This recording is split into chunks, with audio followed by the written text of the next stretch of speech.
Hello there guys, it's Nuran here and welcome to episode 9 of our FIFA 14 Aston Villa career mode. Now of course, last episode we did suffer our first defeat in quite some time, falling 4-2 at the hands of West Ham, and in this episode there will be 3 games, yes you heard me, not 2, 3, which is hard, and that's why the video is quite long. As you can see, I'm just going through my scout report from France, actually, at the moment. There's some youngsters like Neil Morpay, Wesley Said here, and Gregory Sertic as well, who I'm just putting on my shortlist and the such like, and David Ospina there, the goalkeeper.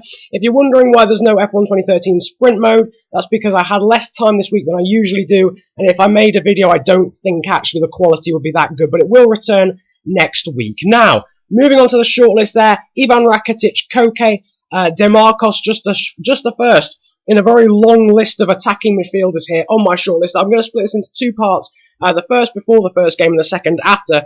We've got Clement Grenier there, Aaron Hunt, Thomas Plail, Matthias Ginter, Tinji Edvard, Permin, Schwegler even, Levin Öztunali, Will Hughes, Adrian Rabiot, a young prospect from PSG, Mateo Kovacic, Bournemouth Harry-Arter, Jordi Kleiser, Tolgay Arslan, Aaron Ramsey, Leon Goretzka there, Jordi Alba, I'm not sure how he's ended up on my shortlist, but Alexander Butner, Jordan Obita of Reading, and Memphis Depay there, the first half of my rather long shortlist. Now, obviously some of those guys I haven't scouted yet, they haven't come back with the full scout report, so they don't actually show their stats, which is annoying, but at the time that's all I could show you, so I do apologise, but the first game of this episode will be a home match against Cardiff City. This is the first game of November, so we're edging closer towards the January transfer window, and by the end of this episode we will actually be at the end of November and moving on into December. But Bruma, Bakkali and Benteke, the familiar force up front, pretty much an unchanged team. I do believe I've got Shay Given, however, in goal,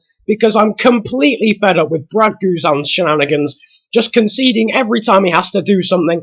But Cardiff did get the first chance there, a relatively harmless volley over the top from Nicky Maynard after Craig Bellamy's over the top through ball, but some great play there from Bruma to find Nzogbia, and a good save from Marshall in the Cardiff City goal. Now later on here, Maynard again with a chance, but he can only hit the side netting, Given reacting quickly to shut down the angle there, Bakkali cutting inside and producing a shot, but again, the save from Marshall, and it's cleared away, but Benteke there making it 1-0. On the half-time mark. I don't know how he got the space to turn and shoot. I don't know how he was able to get it into that bottom left-hand corner if you're talking from the goalkeeper's perspective. But nonetheless, great turn and a great shot, curving away from Marshall, and there was nothing he could do. Great goal, and Benteke's incredible run continues. And I'm sorry, what the heck was that from Bakkali? That was absolutely dire, but Nzogbia there set through, somehow managing to get through that crowd of Cardiff defenders to get the shot away. But again, Marshall really was on fire in this one. And Nzogbia appears to have no weak foot, as we've just learned there. But Bakuna there sets away again. His shot is again saved by Marshall, who was having a great game. But Nzogbia there, just going back to that, he has no right foot on this game. I'm sure his weak foot was better on FIFA 13. But nonetheless, the game did end 1-0, and yet another win. But yet another win by only 1 goal. And yet again, Matthew Lowton was man of the match, 8.2. His fullback partner, Nathaniel Klein, there matching his rating. Benteke getting a good one as well. There, Van Ginkel, Nzogbia, Akore Vlar, Shay Given as well, doing well too. Now, of course, I sent a scout out to Russia. And this was what he found, sorry, I apologise for that. Hauzinho there, Evelyn Popov, a Bulgarian attacking midfielder from Kuban Krasnodar, and this guy, Roman Eremenko, a Finnish attacking midfielder from Rubin Kazan. Now, at the time, I was like, well, this guy, maybe he's alright. Maybe he's alright. As you'll find out later, or so I perceive, anyway, I don't know whether he actually is.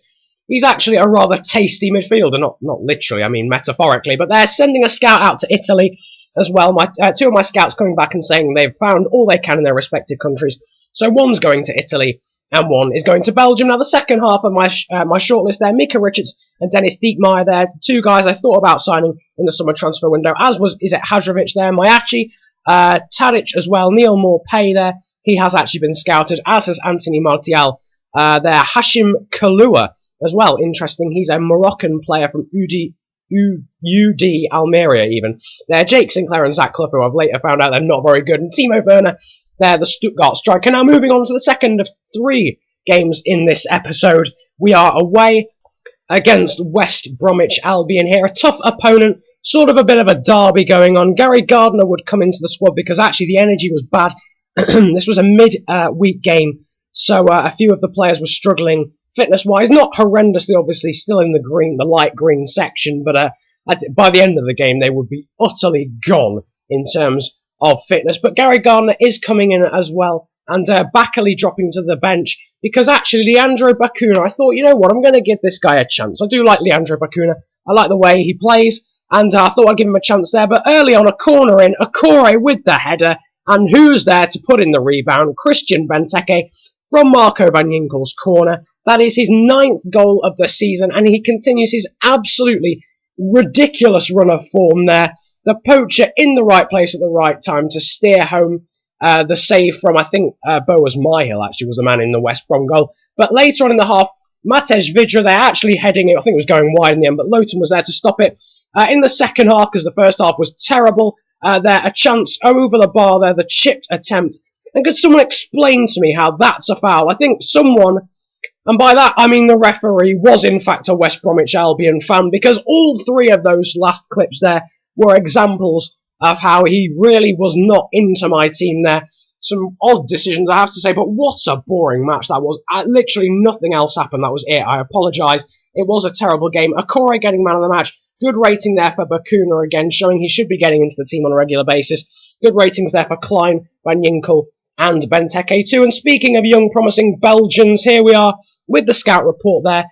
3 very good-looking Belgian strikers. You can go back and check their names. Alvarez, Schrijvers, and a very odd name, I can't remember. He was from Club Bruges, though. He's a young 18-year-old striker.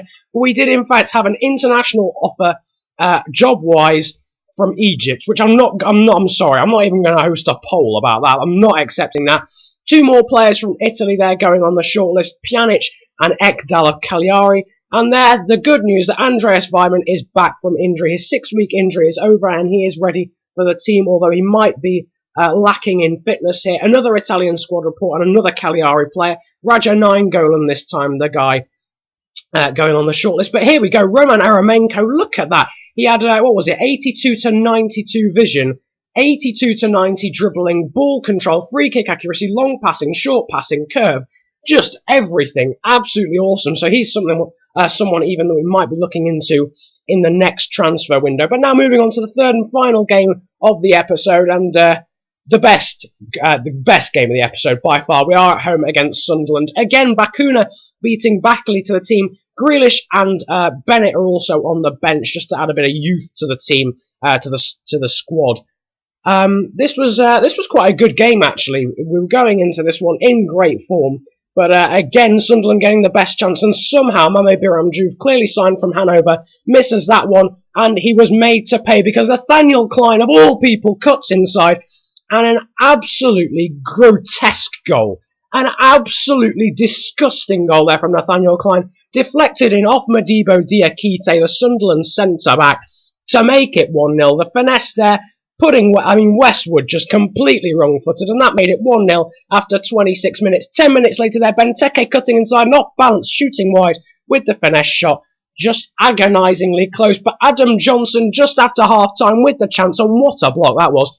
Ron Vlaar saving Shay Given, having to do anything at all. We went up the other end of the pitch literally straight away. Benteke with the strike, forcing the save from Westwood, but Bruma now set away down the right-hand side in the 66th minute, cuts inside, cuts it back for Delph, and on his left foot, what a finish that is, to make it 2-0 on the 68th minute, and what a celebration to match, right in the top corner, on his left foot, Fabian Delph. He's scored a few goals, he's scored a few pearlers already, and that makes another one. That volley as well earlier on in the season was absolutely brilliant. That was on his right foot, this time on his left, and that made it 2-0. But just 10 minutes later, Shay Given, I wasn't actually too annoyed with him because he'd made a few saves in this one, but somehow Diakite on the volley with a finesse down into the bottom right-hand corner, and that made it 2-1. That was annoying. It was from a corner. Adam Johnson with the first-time volley, and it just dropped kindly for Diakite. Shay Given really should have saved it. It was a bit of a P-roller. But unfortunately he couldn't. But then, Fabian Delph in the 85th minute, cutting inside, and what the strength that little guy has is incredible. That was his 2nd of the game, that was our 3rd of the game, and that made it 3-1, the result beyond any sort of doubt in the 85th minute. Really was a great goal, similar to his first, again on his left foot and again into the top corner. Nothing Westwood in the Sunderland goal could do about that, and that was the final highlight of the game, meaning we did win 3-1 here against Sunderland, and our great run of form continues. Rating-wise, Fabian Delph, no surprise, getting man of the match. Good ratings for Klein, of course, who scored. Bakuna, Benteke, and Bruma as well, with Okoro getting a 7.2. But I'm hoping you've enjoyed this career mode episode. Like and subscribe, of course, if you did. Comment about enjoying it if you enjoyed it that much, or if you have any suggestions on how to improve the series. I hope you've enjoyed. I've had a good day. It's been a pleasure ranting at you even. I've messed up my outro. But anyway, have a good day. Enjoy yourselves. And goodbye.